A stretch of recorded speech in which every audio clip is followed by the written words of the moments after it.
How to password protect a folder in Windows 11. Hi everyone, welcome to the channel. This is Rose and without further ado, let's dive right into the video. First of all, right click on any folder which you want to password protect. Now click on Properties or you can simply click Alt plus Enter on your keyboard.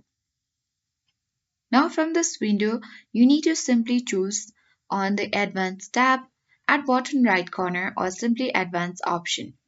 And here you need to check the box next to encrypt contents to secure data. Now click on OK button. Now you have to click Apply button and a pop-up might ask if you want to back up your file encryption key and you can easily choose an option and then proceed.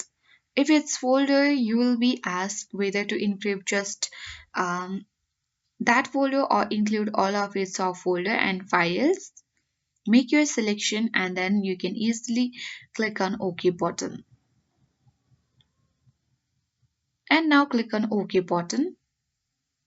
And after that you will notice a small padlock symbol on the folder indicating it's now protected. Any new content added to this folder will be automatically encrypted.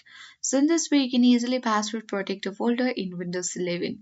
I hope this guide worked. If you are new to our channel, hit the like button and subscribe. Thank you for watching and see you in the next video.